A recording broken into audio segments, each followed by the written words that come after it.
지난 토요일 서울광장에서 퀴어 축제가 개최됐습니다.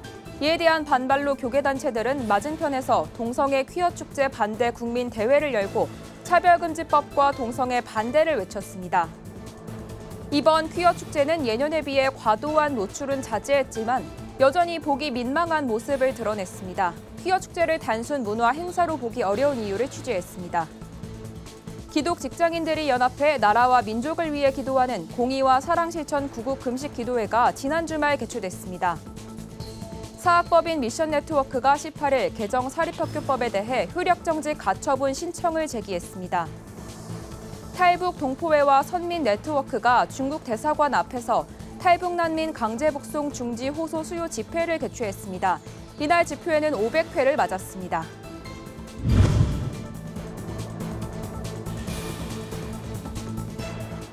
여러분 안녕하십니까? 구티비 뉴스입니다. 많은 시민단체와 교계의 반대에도 불구하고 퀴어 축제가 강행됐습니다. 우려한 대로 필립 골드버그 신임 주한 미국 대사도 무대에 올라 연설에 나섰습니다. 축제 현장 인근에서 반대 집회를 연 교계단체들은 동성애와 차별금지법 반대를 외치며 한 목소리로 기도했습니다. 현장을 권현석 기자가 취재했습니다. 지난 16일 무지개 깃발이 서울 광장을 가득 메웠습니다. 코로나19 재확산의 우려가 커진 가운데 3년 만에 치러진 퀴어 축제에는 성소수자란 말이 무색할 정도로 많은 인파가 몰렸습니다. 경찰이 추산한 참가 인원은 13,000여 명. 다만 우려와 달리 이전과 같은 과도한 노출이나 노골적인 음란물 전시가 눈에 띄진 않았습니다. 선량한 풍속을 해야 할 경우 내년부터 축제를 제재하겠다는 서울시의 경고를 의식한 것으로 보입니다. 하지만 교계와 많은 단체의 반발에도 성소수자로 알려진 필립 골드버그 신임 주한 미국 대사는 무대에 올라 동성애 지지 발언에 나섰습니다. 골드버그 대사를 포함해 10여 개국의 외교 사절들은 인권이란 이름으로 동성애 축제를 옹호하며 차별금지법 제정을 강하게 촉구하기도 했습니다. We're with you. We're going to fight with you for equality and human rights. 성지장성 혹은 정체성으로 인한 차별은 21세기에 존재해서는 안 됩니다. 영국 사회가 보여주듯 이 권리를 보장하는 가장 좋은 방법은 법적 보호 제도를 마련하는 것입니다. 광장 반대편 서울시 의회 앞에서는 퀴어 축제 반대 국민대회가 열렸습니다. 30여 개 부스와 함께 여러 교회와 단체들이 참여한 대규모 기도 집회로 진행됐습니다. 참가자들은 동성애 퀴어 축제에 대한 규탄과 차별금지법 반대를 외쳤습니다. 코로나 확산과 교통 정체를 막기 위해 주최 측은 계속해서 참가자들의 마스크 착용과 질서 유지를 강조했습니다. 우리는 동성애자들을 혐오해서 폭력적으로 대항하기 위해 모이는 것이 결코 아닙니다. 그들을 그리스도의 사랑과 인내로 돌이키기 위해서 그릇된 동성애가 합법화되는 비극을 막아 전 세계를 건전하고 올바른 성윤리로 선도하는 열방의 빛이 되기 위해 크로스로드 선교회 정성진 목사는 왜 소돔이 되려 하는가라는 제목으로 설교에 나섰습니다. 정 목사는 최근 영국 내 트랜스젠더 청소년이 25배 이상 증가했다면서 포괄적 차별금지법이 통과된다면 성별이 파괴될 것이라며 강한 우려를 나타냈습니다. 모든 자유와 권리는 국가 안전 보장의 문제나 질서 유지, 공공복리를 위하여 제한할 수 있다고 헌법에 명시되어 있습니다. 인권이라는 미명하에 동성애를 허용하고 조장하는 것은 헌법 정신에 위배됩니다. 퀴어 축제의 퍼레이드가 시작되자 국민대회 측도 행진에 나섰습니다. 굵은 빗줄기 속에도 주최 측 추산 약 10만 명의 참가자들이 발걸음을 이어갔습니다. 경찰이 통제에 나서면서 다행히 두 행사 간의 충돌은 일어나지 않았습니다. 구티비 뉴스 권현석입니다. 앞서 보셨듯 3년 만에 강행된 퀴어 축제를 두고 여전히 논란은 지속되고 있습니다. 하나의 문화 행사라고 말하는 주최 측과 달리 성인용품들을 무료로 나눠주거나 거리낌 없이 애정 행각을 벌이는 모습이 눈에 띄었는데요. 여기에 일부 진보 성향 기독교계가 동성애를 옹호하는 부스를 운영하며 교계의 우려를 가중시켰습니다. 서울의 중심부 시청 광장에서 퀴어 축제가 열렸습니다. 그간 음란성과 선정성으로 논란이 되었기 때문에 시의 퀴어 축제 허가를 두고도 잡음이 일었지만 3년 만에 다시 동성애자들의 집결지가 됐습니다. 서울시가 광장 사용 조건으로 내건 과도한 노출 금지는 지난 퀴어 축제에 비해 상당 부분 자제된 모습이었지만 여전히 성인용품은 즐비했습니다. 퀴어 축제를 가족 모두가 즐길 수 있는 하나의 문화 행사라고 보기 어려운 이유를 여실히 보여주는 대목입니다. 문제는 이번 퀴어 축제에선 무지개 예수, 무지개 신학교 등 개신교계 부스가 눈에 띄었다는 점입니다. 예수의 코스프레를 한 사람이 광장을 돌아다니기도 했습니다. 마치 예수가 동성애를 인정한다는 뉘앙스를 풍긴 퍼포먼스입니다. 이날 퀴어 축제에 참가한 한 목회자는 다양성을 존중하고 모든 가능성을 축하하기 위해 왔다며 퀴어 축제 참석 이유를 밝히기도 했습니다. 우리 모두가 어떤 우리의 생각 그대로 지금 모습 그대로를 다 사랑하고 그리고 그 다양성을 존중하는 것이 바로 기독교 신앙의 근본적인 것이라고 생각하고요. 그런 의미에서 하나님이 창조하신 모든 다양성들을 함께 축하하는 마음으로 이 자리에 참석했습니다. 동성애를 반대해오던 다수 개신교계 내에서도 동성애를 옹호하는 교회가 전면에 나서면서 우려하고 있습니다.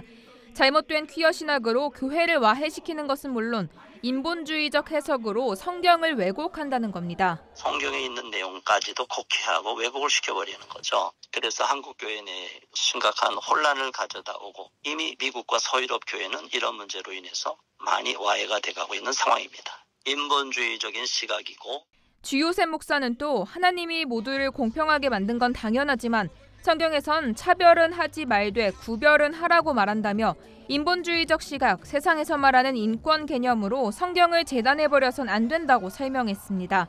이와 더불어 퀴어 축제 이면엔 동성애를 포함시킨 차별금지법을 제정하려는 여론 형성의 의도가 있다고 지적했습니다. 주 목사를 비롯해 기독교계는 차별금지법이 통과되면 남성과 여성 외에 제3의 성을 인정하게 되고 남녀가 하나 되는 결혼 원리를 위배하는 죄를 짓게 된다며 가정과 사회의 건전한 성문화를 해체하는 비윤리적 운동을 막기 위해 교회가 깨어 앞장서야 한다고 강조했습니다. 굿TV 뉴스 하나은입니다. 퀴어 축제 개최는 이처럼 한국 사회에서 끊임없이 논란이 되고 있습니다. 개최 시점에 맞춰 굿TV는 이번 한 주 동성애에 대한 문제점을 짚고 한국교회의 역할을 모색하는 기획기사를 보도할 예정입니다. 다음 소식입니다. 한국기독교직장선교연합회와 서울시청 기독교연합선교회가 지난 주말 공의와 사랑실천 구국금식기도회를 개최했습니다. 이 기도회는 매년 제헌절을 맞아 기독 직장인들이 연합해 나라와 민족을 위한 기도의 시간으로 마련돼 왔는데요. 이날 참석자들은 공의국가와 평화통일을 위해 한국교회와 직장선교의 부흥을 위해 한 목소리로 기도했습니다. 박지연 기자가 보도합니다.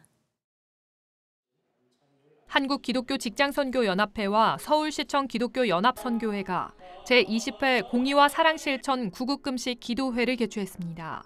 온 오프라인으로 진행된 이번 기도회는 한직선 임원 및 회원 100여 명이 참석한 가운데 진행됐습니다. 이날 참석자들은 이 나라가 하나님의 정의와 공의가 바로 선 나라가 될 수 있도록 한국교회와 직장선교의 부흥을 위해 한 목소리로 기도했습니다.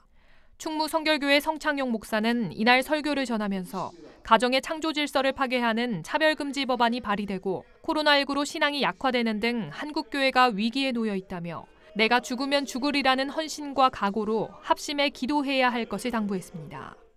열심히 기도하고 정말 내 한 몸이 썩어지는 미랄에 되어서 나라와 민족과 교회를 위해서 전 세계 복음화를 위해서 기도하는 그런 무리들이 이 한국 땅에 더 많아지기를 주의 이름으로 축원합니다.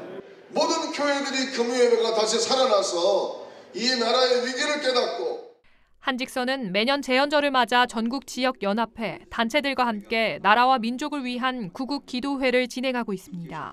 현재 40개 지역 연합회와 42개 직능 연합회, 8,000개 단위의 직장선교회 등 90만 회원이 활동하고 있습니다. 이날 기도회에선 대한민국 제1회 속기록을 낭독하는 시간도 마련됐습니다. 국회 속기록에 담긴 기도문을 통해 더욱 하나님께 기도하자는 취지입니다. 1948년 5월 31일 제헌국회 첫날, 국회는 기도로 회의를 시작했으며 당시 이승만 임시의장이 제안하고 제헌국회 당시 의원이었던 이윤영 목사가 기도했습니다. 하나님, 민생의 토탄이 오래갈수록 이 땅의 악마의 권세만 확대될 것이오니 거룩하신 하나님의 영광이 속히 이 땅에 임하게 하시기를 원합니다. 한직선은 앞으로도 직장 내 선교 활동을 활성화시키며 복음을 전하는 데 앞장서 나갈 계획이라고 밝혔습니다. 한편 오는 11월에는 전국 직장선교의 화합과 연합을 위한 직장선교 대회와 직장선교 예술제가 개최됩니다. 전국 직능선교연합회를 비롯한 모든 기독 직장인들이 참여할 수 있고 유튜브를 통한 실시간 중계도 병행될 예정입니다. 굿TV 뉴스 박재현입니다. 전국 500여 기독사학들의 연합체 사학법인 미션 네트워크가 18일 개정 사립학교법에 대해 효력정지 가처분 신청을 냈습니다. 이는 지난 3월 21일 제기한 기독사학의 헌법소원에 대한 것으로 기독사립학교 교원을 신규 채용하는 경우 반드시 시도교육감에게 위탁해 필기시험을 치도록 하는 강제 조항에 대해 효력정지를 구하는 게 핵심입니다. 사학미션 함승수 사무총장은 시험 위탁 강제 조항으로 기독교 학교는 건학 이념을 구현하기 어려워졌고 학생들의 학습권과 학부모들의 자녀 교육권도 중대하게 침해될 수 있다며 가처분 신청의 배경을 설명했습니다. 한편 사학미션은 내달 4일 한국교회 총연합과 함께 배제학당에서 교육의 정상화 및 기독사학의 자율성 보장을 촉구할 예정입니다. 탈북 동포회와 선민네트워크가 지난 13일 서울 명동 중국 대사관 앞에서 탈북난민 강제 북송 중지 호소 수요 집회를 개최했습니다. 14년간 이어져 온 집회는 이날 500회를 맞게 됐습니다. 이들은 선진 중국의 기원과 탈북난민 강제 북송 중지를 요구했으며 시진핑 중국 국가주석에게 서신을 보내 제대로 된 난민 대책을 촉구했습니다.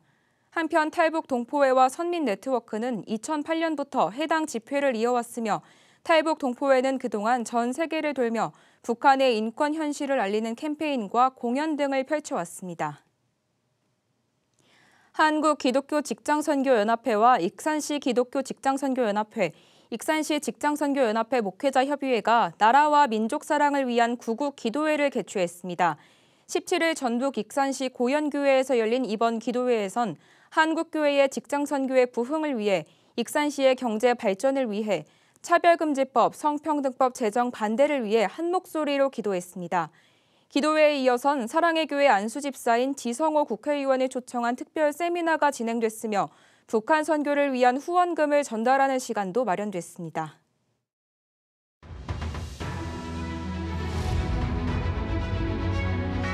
오늘의 이슈 포커스입니다.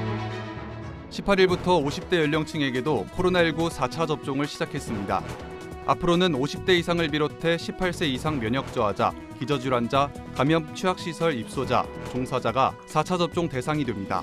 미확진자는 3차 접종 이후 최소 120일이 경과한 후부터 접종할 수 있으며 대상자들에 한해 방역당국이 문자로 안내할 예정입니다. 당국은 3차 접종 후에 한 달이 지나 코로나19에 감염됐다면 확진일로부터 3개월 이후, 한 달이 지나지 않았다면 3차 접종일로부터 4개월 이후 4차 접종을 권고했습니다. 또한 18일 이후에는 자녀 백신을 이용한 당일 접종과 백신 사전 예약이 가능해집니다. 코로나19가 풍토병으로 굳어지며 살아나던 유통업계의 체감 경기가 고물가 고금리를 만나 또다시 하락세를 보이고 있습니다. 대한상공회의소가 18일 발표한 3분기 소매 유통업 경기 전망 지수는 전분기 대비 15포인트 하락한 84로 집계됐습니다. 이번 조사 결과는 2010년 이후 코로나 충격이 있었던 2020년 2분기에 이어 두 번째로 큰 하락폭입니다. 현 상황과 관련해 장근무 대한상의 유통물류진흥원장은 금리와 물가의 상승으로 대내외 불확실성이 높아짐에 따라 소비 심리가 위축됐다면서 경기 변동에 따른 소비 패턴 변화에 대응할 수 있는 노력을 계속해야 한다고 말했습니다. 국민의힘과 정부가 4억 원 미만 주택에 적용된 대출 변동 금리를 고정금리로 전환하는 대책을 9월 중 시행하기로 했습니다. 당정은 17일 서울 삼청동 총리공관에서 제2차 고위당정협의회를 개최하고 서민들의 금리 부담을 덜기 위한 정책으로 이런 대책을 결정한 것으로 전해졌습니다. 당정은 이자율 상승을 고려해 본 대책을 속도감 있게 9월 중 시행하기로 했다고 전했습니다. 아울러 공급망 관리와 가격 결정 구조 개선 등 구조적 물가 안정을 위한 방안도 병행하기로 했습니다. 한편 이날 당정회의에선 코로나19의 재유행과 관련해 병상과 치료제 확보 등 방역 정책을 정비했습니다. 개정 도로교통법의 시행과 관련해 경찰이 다음 달 초까지 계도 기간을 운영하겠다고 밝혔습니다. 김광호 서울경찰청장은 18일 기자간담회를 통해 아직 시민들이 법을 충분히 숙지하고 있지 못하다는 생각이 든다며 여러 소통 창구를 통해 충분하게 홍보할 예정이라고 말했습니다. 12일 개정된 도로교통법은 횡단보도 위 보행자가 없더라도 건너려고 하는 보행자도 살펴야 합니다. 또 어린이 보호구역 내 신호기가 없는 횡단보도 앞에선 보행자가 없어도 무조건 일시정지를 해야 합니다. 이를 어긴 운전자는 승용차 기준 범칙금 6만 원과 벌점 10점이 부과됩니다. 구티비 뉴스 장정훈입니다.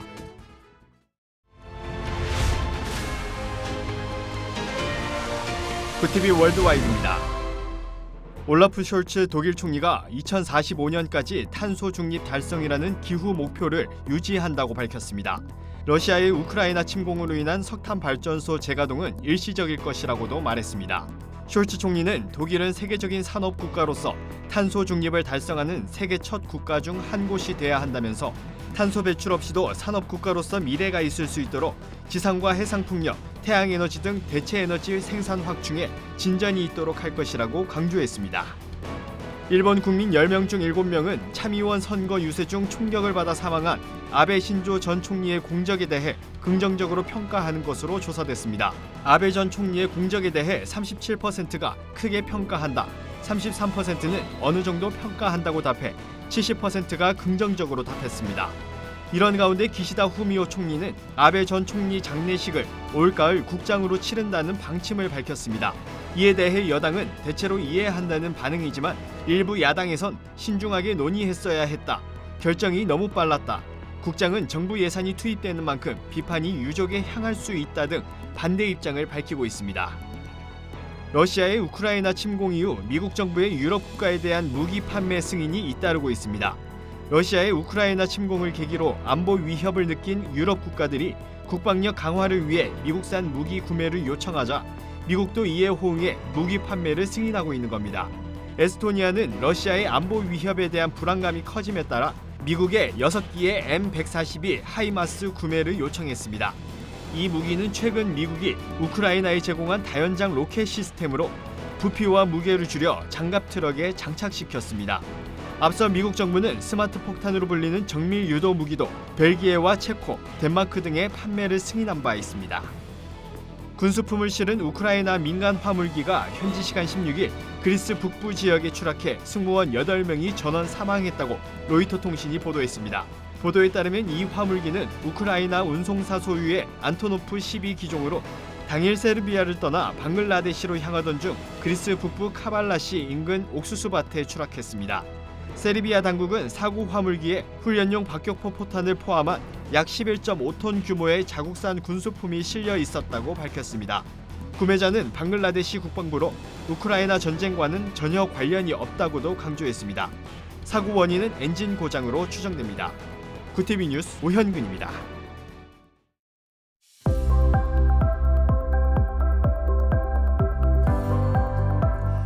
내일은 대체로 구름이 많은 가운데 오후 한때 중북부로 소나기가 지나겠습니다. 낮 동안에 30도 안팎까지 오르며 무덥겠습니다.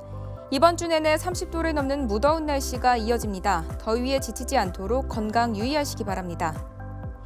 이어서 전국 날씨입니다. 내일 한낮 최고 기온은 서울과 강릉 30도가 예상됩니다. 남부지방은 광주 31도, 부산 30도, 제주 31도를 보이겠습니다. 날씨였습니다. 논란 속에서도 결국 퀴어 축제는 강행됐습니다. 공적인 외교 업무를 담당하는 10여 개국의 외교 사절들은 축제란 허울을 쓴 행사에서 인권이란 미명 아래 동성애자 지지를 표명했습니다. 동성애는 성경적으로 그릇된 행위입니다. 시민단체는 자녀 교육에 문제가 되기 때문에 반대합니다. 이런 생각을 해봅니다. 모두가 동성애자라면 가정과 국가가 존립할 수 있을까요? 이상으로 뉴스를 마칩니다. 오늘도 함께해 주신 여러분 고맙습니다.